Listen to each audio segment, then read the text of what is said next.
করা যাবে না। আপনি যখন জন্মগ্রহণ করেছিলেন তখন আপনার আকিকা দেওয়া হয়েছিল।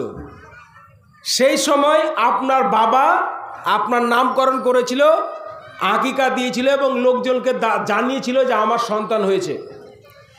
আপনি যখন 5 ওয়াক্ত সালাত পড়বেন,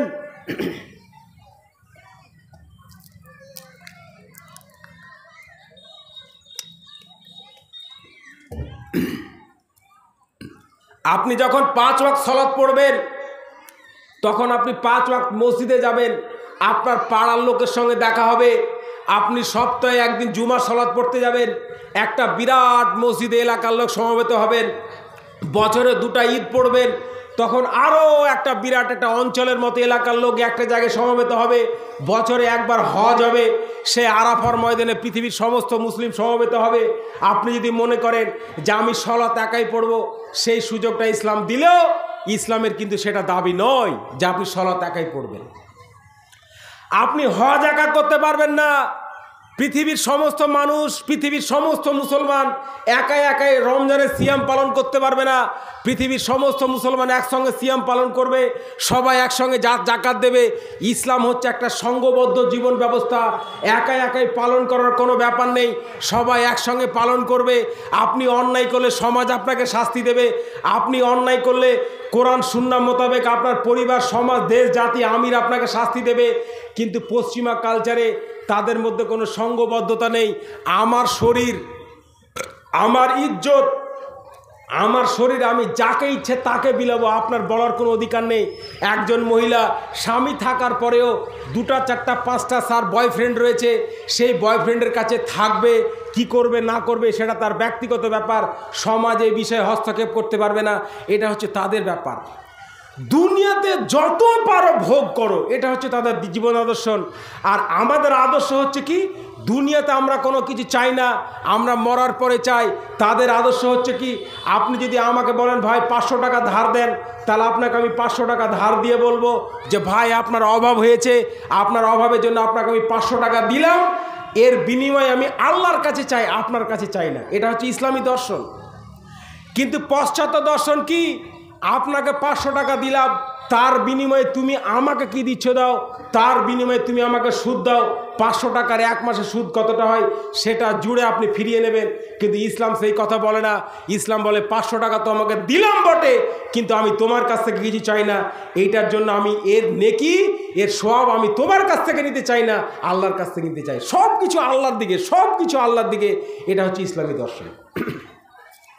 এবার আমি যাই, আমাদের সমাজে এই যে পশ্চিমা দর্শন, এটা কেন চলে এলো?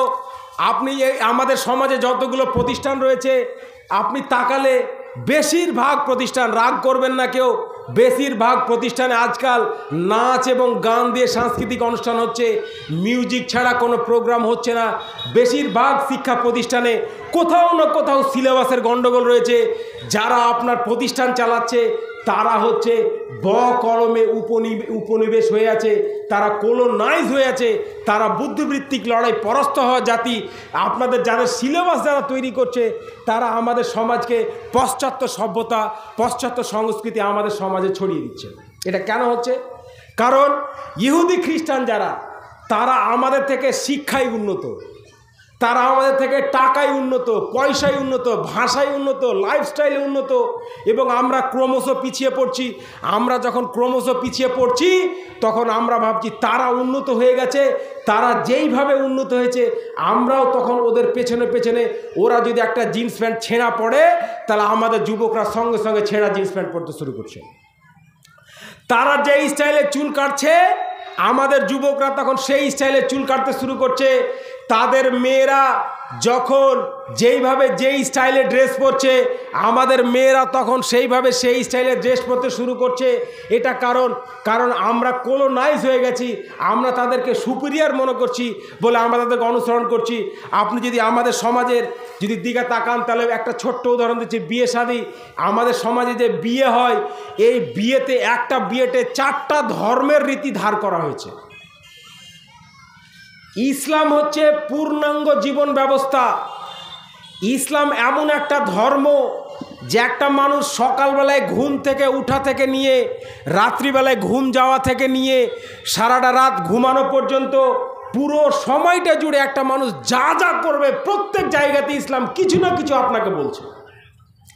পায়খানা যাবেন তবুও ইসলাম কিছু বলছে আপনাকে, পেশাব করবেন ইসলাম তবুও বলছে, স্ত্রীর সঙ্গে সময় কাটাবেন তবুও ইসলাম কিছু বলছে, আপনি সিথি করবেন তবুও বলছে, দাওয়াত খেতে যাবেন তবুও কিছু বলছে, এই যে সভাটা আছে সেখানেও বলছে, বিয়ে বাড়ি থেকে নিয়ে বিচার সালিশ থেকে নিয়ে প্রত্যেক জায়গাতে ইসলাম কিছু না কিছু বলছে।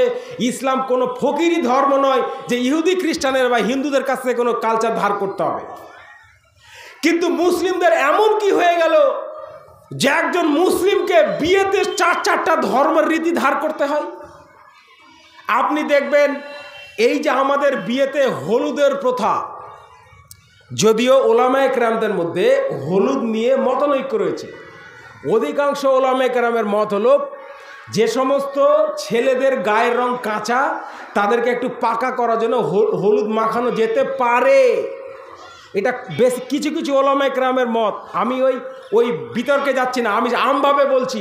এই যে সবার জন্য হলুদ আর গীত, এটা হচ্ছে বৌদ্ধদের কাছ থেকে ধার